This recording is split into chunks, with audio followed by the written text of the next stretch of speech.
তো আসলে সেই রেসে আপনারা আছেন? স্বপ্ন তো সবসময় বড়ই থাকবে। একটা জিনিস যে বললেন যে ভালো ক্রিকেট খেলতেছি, এটা ভালো সাইড যে আমরা কন্টিনিউ বেসিসে ভালো ক্রিকেট খেলতেছি। But at the same time আপনাকে যেহেতু অনেকদিন পর আবার টি-20তে ব্যাক করলাম, পরপর 2টা ওয়ানডে সিরিজ গেছে, সো আমাদের প্লেয়ারদের যত তাড়াতাড়ি অ্যাডাপ্ট করে নিতে পারবে এই ফর্ম্যাটটা আবার আমাদের জন্য খুব ভালো হবে। বিকজ অলওয়েজ আমরা জানি যে চিটাগাং একটা ভালো গ্রাউন্ড ক্রিকেট খেলার জন্য, সো বোথ টিমই এখানে ইম্প্যাক্ট রাখবে। দীর্ঘদিন ধরে আপনি ক্যাপ্টেন্সিটা করছেন, এই দলটা বেশ ভালো করছে যেটা বলছিলেন, কিন্তু আমরা যখন দেখছিলাম আপনি ইনজুর্ড হলেন গত এশিয়া কাপে, তারপরে ওই মিডিল অর্ডারটাতে বিশেষ করে 3, 4, 5 এই জায়গায় যদি কোনো কারণে আপনি এক্সিডেন্টালি কেউ ইনজুর্ড হয়, তার ব্যাকআপ দেওয়ার জন্য আমাদের মনে হচ্ছে মিডিল অর্ডারে একটা গ্যাপ বা ল্যাকিংস থেকে যাচ্ছে। এটাকে আপনি যদি মনে করেন যে আমরা মিডিল অর্ডারটা নিয়ে দেখেন, কোনো সিরিজে দেখবেন টপ অর্ডারটা ভালো করবে না, তখন মনে হবে যে টপ অর্ডারটার গ্যাপ ওই জায়গাটা গ্যাপ হচ্ছে কিনা। আবার কোনো সিরিজে দেখবেন মিডল অর্ডার খারাপ করতেছে, মনে হবে যে মিডল অর্ডারের গ্যাপ হচ্ছে কিনা। আবার একটা সিরিজে দেখবেন যে লোয়ার অর্ডারটা ভালো খেলতেছে না, মনে হবে যে জিনিসটা এমন না। যারা এই মিডল অর্ডারে খেলতেছে অনেক দিন ধরেই প্রুভেন, বাংলাদেশের হয়ে তারা অনেক ভালো কিছু করেছে। 2-1টা সিরিজ এটা হবেই, এটাই ক্রিকেট। বড় বড় প্লেয়াররাও ফেল হয়, আমরাও হব, বাট ওখান থেকে ওভারকাম কীভাবে করা যায় এটা নিয়ে আমরা কাজ করতেছি এবং আমার মনে হয় শীঘ্রই আমরা এটা নিয়ে ওভারকাম করতে পারবো।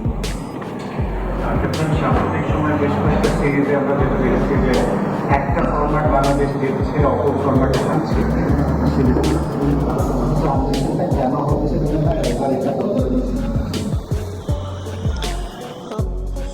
বদলানোর তো আমরা অ্যাজ এ প্লেয়ার আপনাকে যে কোনো ফর্মেটে অ্যাডাপ্ট করে নিতে হবে এবং ভালো ক্রিকেট খেলতে হবে। একটা জিনিস যেটা বললেন যে বিশেষ করে ওডিআই ক্রিকেটে যারা খেলতেছিল অনেকদিন পর পর ম্যাচ খেলার সুযোগ হয়েছে তাদের। টি-20 ফর্ম্যাটে আমরা দেখবেন যে কন্টিনিউ বেসিসে 5-6টা সিরিজ একসাথে খেলেছি, যেটাতে হয় কি আপনি 2টা সিরিজ খারাপ খেললেও আপনি জানেন যে প্যাটার্নে ক্রিকেটটা, সো ওখান থেকে ওভারকাম করাটা খুবই ইজি। আমার মনে আই হোপ যে বাংলাদেশ টিমও ওয়ানডে টিমও এটা দিয়ে ওভারকাম করে আসবে এবং এখন যেহেতু ফর্ম্যাট ডিফারেন্ট হয়ে গেছে আমাদের টার্গেট থাকবে এই সিরিজটা এবং সম্পূর্ণ এই সিরিজ নিয়ে আমরা ফোকাস করতেছি।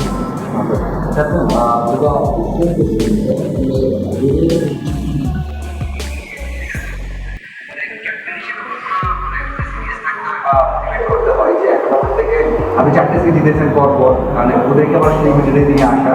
একটা হচ্ছে বেটার বিষয়টা হলো যে ওখানে আছে প্লেয়ার, আমাদের সোহান আছে, হৃদয় ব্যাট করে বা সেখানে জাকির আছে, শামিম আছে, সেখানে তো দুইবার ভূমিকা সাপোর্ট করতে পারে।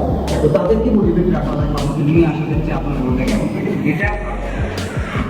প্রথম জিনিস হচ্ছে একটা প্লেয়ার যখন ফেলিয়ার হয় তাকে ব্যাক করাটা খুব ইম্পর্টেন্ট। আপনি যদি একটা প্লেয়ারে ব্যাক না করেন, 2-3 ইনিংস খারাপ করার পর যদি তাকে ছেড়ে ফেলে দেন, সেক্ষেত্রে তার প্লেয়ারের মেন্টালিটিও ডাউন হয়ে যায় and at the same time আপনি ওখানকে গ্যাপ পূরণ করতে পারছেন না। হয়তো কাউরে নতুন আনবেন বাট ওভারঅল আপনার কোনো গ্যাপ পূরণ হচ্ছে না। সো যে প্লেয়ারগুলো এক্সপিরিয়েন্স অনেকদিন ধরে খেলতেছে, ফেলিয়ার হলেও তাদেরকে সুযোগ দেওয়াটা উচিত, বিকজ আমাদের হাতে খুব একটা বেশি সময়ও নেই। আর একটা জিনিস কী বললেন, ওডিআইটা পিছিয়ে থাকে তাদেরকে আপনি যদি 4টে সিরিজ জয়েন ওই বুস্টার করা বা দেখেন, ফরম্যাট বেঁধে না ক্রিকেটের মেন্টালিটি বলেন বা অ্যাগ্রেসিভনেসটা একটু চেঞ্জ হয়ে যায়, উইকেট ভেদেও হয়, ডিফারেন্টলি ফরম্যাট ভেদেও হয়। তো আমার মনে হয় যেহেতু এই ফরম্যাটটা প্লেয়াররা জানে, অনেকদিন ধরে খেলতেছে এবং most of the player success, so তারা জানে যে কোন প্যাটার্নে ক্রিকেটটা খেললে এখানে সাকসেস হওয়া যাবে।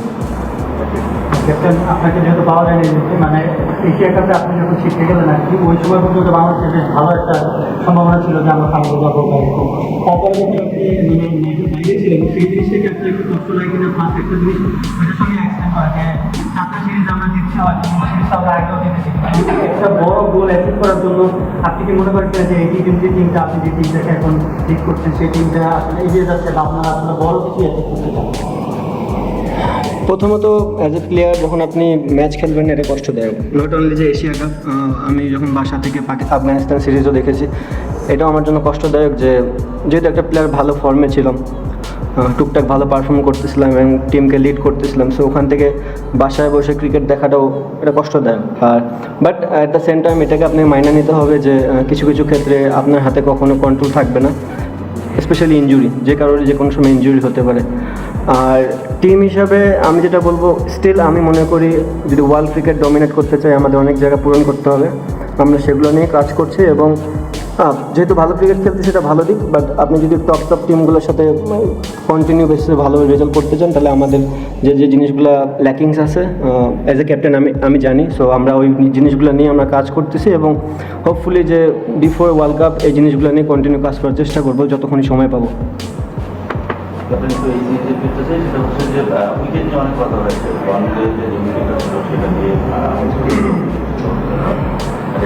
এখানে সামনে যেটা দেখতে পেলাম গতকালকে সেটা প্রথম উইকেটটা ওয়ান ডে সিরিজে মানে যে ব্যাটসম্যানের উপস্থিতি থাকবে সিরিজে এখান থেকে উইকেট মধ্যে আপনার দেখেন প্লেয়ারদের ক্ষেত্রে যেটা হয় ফরম্যাট টু ফরম্যাট অনেক কিছু ভ্যারি করে। তারা ওয়ান ডে সিরিজ হেরেছে, বাট তাদের কিন্তু এই ফরম্যাটে খেলে তারা অভ্যস্ত, T20 ফরম্যাটে। আমি এটা অলওয়েজ বলি যে তাদের ক্যাপাবিলিটি অনেক বেশি, বিশেষ করে শর্টার ফরম্যাটে। ডেফিনেটলি তারা দাবিদার ভালো টিম এখানকার জন্য, বিকজ আমরা সবাই জানি যে চিটাগাং একটু ব্যাটিং ফ্রেন্ডলি উইকেট হয়, এটা নর্মাল, মানে যতদিন ধরে আমি খেলি। সো বোথ সাইডই থাকবে, আমাদের বলার আছে, তাদেরও বলার আছে, আমাদের ব্যাটসম্যান আছে, তাদেরও ব্যাটসম্যান আছে। সো যে কিনা ভালো ক্রিকেটটা খেলবে সেদিন তারই সাকসেসের রেট বেশি থাকবে। অ্যান্ড দেখেন মিরপুরের বিষয়টা আমি বলতে পারবো না, বাট চিটাগাংয়ে আমরা আশা করতে পারি যে ভালো উইকেটে এবারও হবে। বাট বাকিটা তো সম্পূর্ণ ক্রিকেটার এবং সারফেস কি বিহেভ করবে, সারফেসের উপর তো আমরা কোনো কন্ট্রোল নেই। ভালো উইকেট হলে আমরা চেষ্টা করবো রান করার, আর যদি উইকেট টাফ হয় তাহলে আমরা ওইভাবেই খেলার চেষ্টা করবো। আমরা যদি দেখি যে আমাদের স্পিনারও খুব ভালো পারফরমেন্স করেছে, T20 এবং ওয়ান-ডে ফরম্যাটে ভালো করেছে। তো আপনি স্পিনারদের কাছ থেকে আসলে স্পেশালি আমাদের দেখি যে ওয়ার্ল্ড কাপের মধ্যে যদি যখন ব্যাটিং করে উইকেট আমরা অনেক সময় স্ট্রাগল করি, তো সেই সিচুয়েশনটা আমরা কীভাবে নেওয়ার চেষ্টা করি না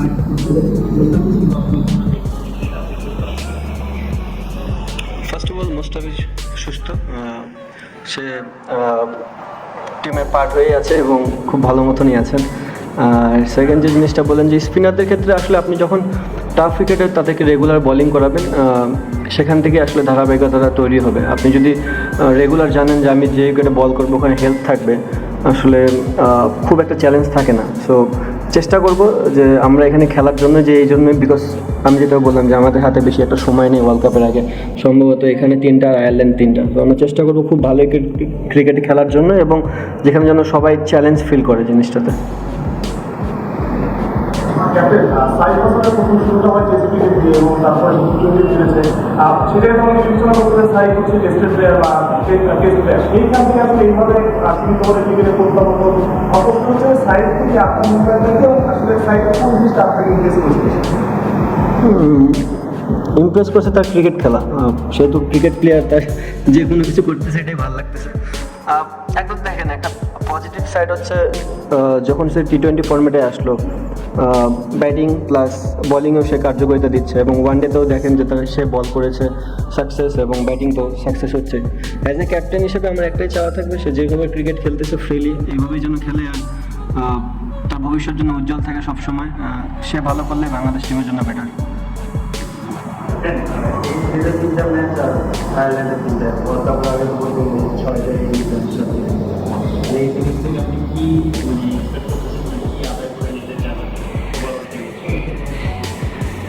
সত্য কথা বলতে আমি 2টা সিরিজে চাই যেন আমাদের প্লেয়াররা খুব চ্যালেঞ্জের মুখে পড়ে, আইদার সেটা ব্যাটিংয়ে হতে পারে, বোলিংয়ে হতে পারে।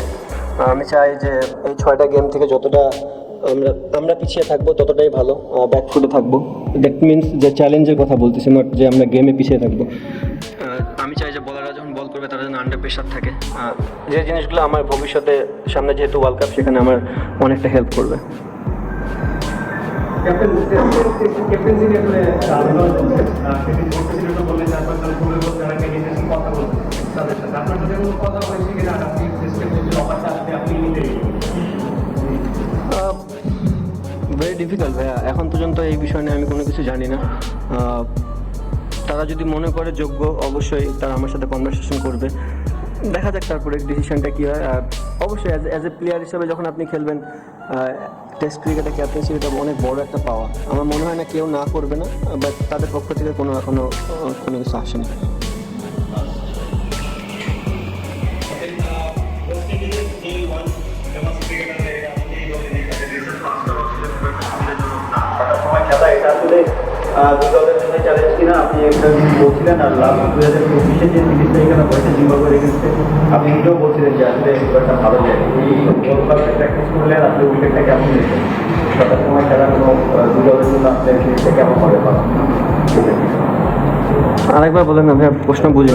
ওয়েস্ট ইন্ডিজ রিসেন্ট পাঁচ থেকে তাদের আসলে খুব ভালো থেকে তারা নেই, আচ্ছা। এটা আসলে বাংলাদেশের জন্য একটা কমফোর্ট জোন ছিল।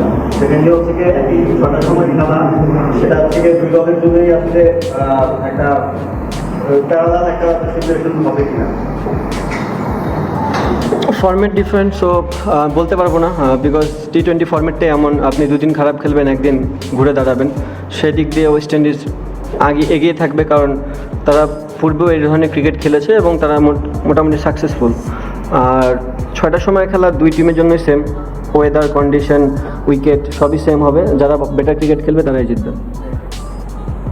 দেখুন, একজন দেখলে তো টিম কম যায়, আপনি ধরো ট্রেপে আছেন, আপনার টিম ভালো করছে, আপনার আত্মবিশ্বাস আগে ভালো করতে এটা দেখা যায়। ওডিআই টিম নিয়ে কথা আসে, ওডিআই টিম মানে ওডিআই টিম একটা বড় দরকার করছেন, ওয়ার্ল্ড কাপে ভালো করছেন, তো মানে ওয়ার্ল্ড কাপের আগে খুবই ম্যাচও নেই আমাদের ওডিআই। তো আপনি ওডিআই কবে কীভাবে দেখেন, সেখানে ব্যাক করার জন্য আপনি কী কাজ করছেন এবং ওখানে আসলে আগে ইন্টারভিউ পাওয়া যাবে কিনা আমাদের, সেটাও একটা ফিউচার কে দেখছে, কেউ দেখে নাই। প্রিপারেশন ভাইয়া, যেহেতু লাস্ট সিরিজ খেলি নেই, লাস্ট দুইটার সিরিজও খেলি নেই আমি, আর সামনে যে যতগুলো খেলা আছে তার ভিতরে মনে হয় সম্ভবত 2টা টেস্ট আর T20 আছে। সো আপাতত এই জিনিস নিয়ে ফোকাস করতে চাই। যদি আমার ক্রিকেট বেটার হতে থাকে, সিলেক্টররা যদি মনে করে আমাকে আবার কামব্যাক করার সুযোগ আছে, যদি ওই সিচুয়েশনে পড়ি চেষ্টা করবো 100% ক্রিকেটটা খেলার জন্য। না খেললে বলতে পারবো না, খেলবো তারপর বলতে পারবো। একটা জিনিস বলতে যে আপনি বাবা বলছেন যে একটা ব্যাক করছেন এর মানে আমরা তো সিরিজে অনেকদিন ধরে খেলতাম, কিন্তু এই বছরটা একটু ডিফারেন্ট মনে হচ্ছে। কি বুঝিনি, আপনি কি খেলতেন? মানে T20 বাংলাদেশ কিন্তু আগেও খেলেছে, আচ্ছা, আচ্ছা। এই বছরটা একটু ডিফারেন্ট মনে হচ্ছে। ছক্কার দিক থেকে যদি বলি, এই বছর হাইয়েস্ট নাম্বার অফ ছক্কা মানে বাংলাদেশের প্লেয়ার নিয়েছে। স্ট্রাইক রেটও মানে অন্তত 5 ম্যাচ খেলছে, এর মধ্যে স্ট্রাইক রেটও সবচেয়ে বেশি। এখানে আপনি ডিফারেন্সটা কি ক্রিয়েট করেছে আগের সময়ের চেয়ে এখনকার সময়? আপনি এখন লিড করছেন, আপনি হয়তো বেতন করবেন, আপনার কি মনে হয় আপনি আগে খেলেছেন এখন লিড করছেন, এই দুইটার সময় ডিফারেন্সটা কি?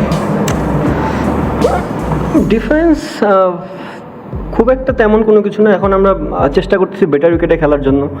আপনি যখনই বেটার উইকেটে খেলবেন, ব্যাটসম্যানদের সাকসেসফুল হওয়ার চান্স বেশি থাকবে।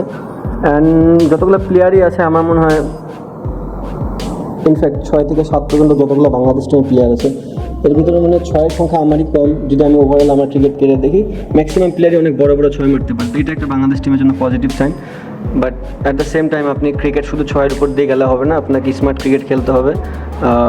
যদি প্রয়োজন পড়ে 6 মারবে, আদারওয়াইজ সিঙ্গেল ডাবলে যেতে হবে। ক্যাপ্টেন সাম্প্রতিক সময় তো ঋষাদ অসাধারণ বোলিং করছে, তার এই উন্নতিটা আপনি কিরকম দেখেন? পাশাপাশি অ্যাজ এ ব্যাটার হিসেবে ঋষাদকে আপনি কীভাবে রেট করেন? বিশেষ করে ছোটো ফর্মেটে আপনার তো গোটু ম্যান হতে পারে, সে যখন ইচ্ছা তাকে পাঠিয়ে দিলে তার যে বড় ছক্কা মারার অ্যাবিলিটি, দুর্দান্ত স্ট্রাইক রেট মেনটেন করতে পারে, মানে ঋষাদ দারুণ একটা প্যাকেজ আপনার, মানে বম্বু প্যাকেজ, যেটা স্পষ্ট আমরা দেখি। হলে তো খুব ভালো হয়। আপনার কথা যদি প্রতিটা ফলে যায় তাহলে তো বাংলাদেশ ক্রিকেটের জন্য এর থেকে বড় পাওয়ার কিছু থাকবে না। বাট এটা ক্রিকেট, একটা সিরিজ ভালো যায় একটা ব্যাটসম্যানের, বা যা চায় সেটাই হয়। নেক্সট সিরিজে সেই প্লেয়ারটা আবার খারাপও খেলে, সো এটা মেনেই নিতে হবে। হ্যাঁ, অবশ্যই আমি রিসার্চটা যেভাবে দেখে আসছি এতদিন ধরে, একটা বিগ অ্যাসেট বাংলাদেশের জন্য। সে যখনই ভালো বল করে বাংলাদেশ টিম অনেক টপে থাকে। অ্যাট দ্য সেম টাইম তার ব্যাটিংটাও অ্যাজ এ টিমের আমার কাছে দরকার, মানে পুরো বাংলাদেশ টিমের কাছে ওর T20 পারফরমেন্সটা খুব দরকার। বাট রিসেন্ট পাস্টে আপনি দেখবেন ও T20-তে খুব একটা ভালো ব্যাটিং করে নাই। বাট আই হোপ যে ও এই জিনিসটা বুঝবে এবং নিজের থেকে ওয়ার্কআউট করে বাংলাদেশ টিমকে কিছু দিবে T20 ফর্মেটে।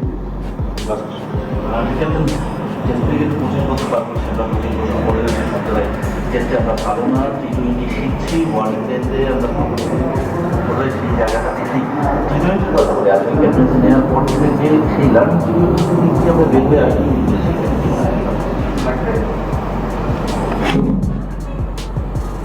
আমি তো কোনোদিন বলিনি, সো এটার অ্যান্সার আমার কাছে নেই। যদি আমি বলতাম যে আমি শিখতেছি বা নতুন কোনো কিছু ধারাবাহিক তৈরি করতে যেতাম, তাহলে হয়তো বা এই অ্যান্সারটা দিতে পারতাম। বাট এক একজনের এক এক রকম চিন্তাধারা থাকে। আমার মনে হয় যে বাংলাদেশ টিম অনেক দিন ধরে ক্রিকেট খেলতেছে, এখন যেসব প্লেয়াররা খেলতেছে তাদের দেওয়া উচিত এবং আশা করবো যে তারা দিবে। দেখেন আপনি একটা ফর্মেটে হয়তো বা ভালো হয়নি, বাট রিসেন্ট পাস্টে আপনি দেখবেন যদি আমরা ওয়ার্ল্ড চ্যাম্পিয়নশিপের টেস্টে দেখি আমরা কিন্তু সাথে ছিলাম, বাট আমাদের যদি আমরা হোমে দুইটা ম্যাচ জিতে যেতাম আফগানিস্তানের সাথে তাহলে আমরা 4-5-এর ভিতরে ঢুকে যেতাম। বাট ইন্ডিয়ার সাথে টেস্টটা যদি ওইভাবে না হারতাম তাহলে কিন্তু রেজাল্ট অন্যরকম হতো। বাংলাদেশের জন্য 3-4-এ থাকার টেস্টে এটাকে বিশাল অ্যাচিভমেন্ট। আপনি সবসময় চ্যাম্পিয়নে চিন্তা করলে হবে না। আমাদের ওই লাইনটাই কখনো ছিল না যে আমরা ওয়ার্ল্ড ক্রিকেটে কখনো ইন্ডিয়া অস্ট্রেলিয়ার সাথে ওইভাবে বিট করেছি কিনা। সো আপনি যখন এইসব ক্রিকেট খেলে যখন আপনি 3-4-এ থাকবেন তার মানে আপনি বিশাল অ্যাচিভমেন্ট করছেন। সেদিক দিয়ে বলবো যে আমরা লাস্ট ইয়ারটা অনেক ক্লোজে ছিলাম। দুইটা গেম যদি আমরা ভালো ক্রিকেট খেলতাম তাহলে হয়তো বা ওই পজিশনটা হোল্ড করতে পারতাম।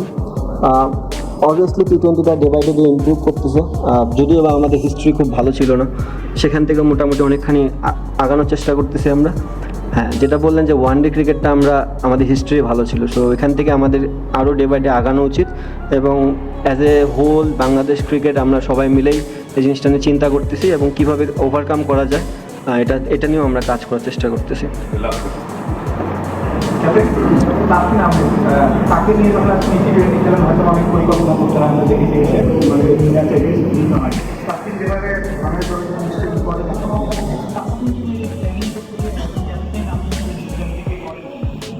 আমার মনে হয় না। সামটাইমস কিছু কিছু নেগেটিভ জিনিসও না পজিটিভভাবে দেখা যায়। যদি আপনি দেখেন, আমি চাবো না কোনো প্লেয়ার ইনজুরিতে পড়ুক, কারণ ইনজুরি কখনোই একটা ভালো সাইন না। বা যখন আমরা পাকিস্তান সিরিজে যখন আমরা ফার্স্ট T20 ক্যাপ্টেনশিপে যখন আমরা UAE অ্যান্ড পাকিস্তানের সাথে খেললাম, আমার কিন্তু দুইটা বেস্ট বলার ছিল না, তাসকিনও ছিল না, ফিজও ছিল না। আমরা স্ট্রাগল করেছি, but at the same time যে প্লেয়ারগুলো খেলেছে তারা গেম পেয়েছে। সো আপনি যদি টিম বড় করতে চান, বিল্ড করতে চান, আপনাকে সবসময় প্লেয়ারকে বিল্ড করতে হলে ম্যাচ খেলাতে হবে। এই দিক দিয়ে এটা ভালো যে আমরা কিছু কিছু ম্যাচ তাসকিনকে রেস্ট দিয়ে অন্য অন্য প্লেয়ারকে খেলাচ্ছে, কারণ আপনি অ্যাট দ্য সেম টাইম তাসকিনকে যদি হারায় ফেলেন যেন পরবর্তীতে এমন না হয় যে ডিপেন্ডেবল হয়ে থাকে। অবভিয়াসলি তাসকিন ফিজ নো ডাউট বাংলাদেশের জন্য অনেক বড় asset, but at the same time আপনাকে আস্তে আস্তে প্লেয়ারও বের করতে হবে। সো আমি চাবো যে তাসকিন যেন প্রপারলি ফিট হয়ে যায়। আই হোপ যে ও আর যেন ইনজুরিতেই না পড়ে কখনো। আর প্লেয়ারগুলো যখন খেলতেছে এটা একটা ভালো সাইন, অ্যাজ এ ক্যাপ্টেনের কাছে অনেক বড় পাওয়া যে আমার যতগুলো প্লেয়ার আছে সবাই সেট, যেন কখনো পরবর্তীতে এরকম ভুগতে না হয় যে একটা প্লেয়ার ইনজুর্ড হয়ে গেলে আমি যেন টিম নিয়ে উলটপালট না হয়ে যায়। সো সব প্লেয়ারই এখন ক্রিকেট খেলতেছে অনেক দিন ধরে, ম্যাচও পাচ্ছে, এটা একটা পজিটিভ সাইন এবং আমার মনে হয় দে আর ভেরি মাচ ম্যাচুইড এখন এই মুহূর্তে। Thank you.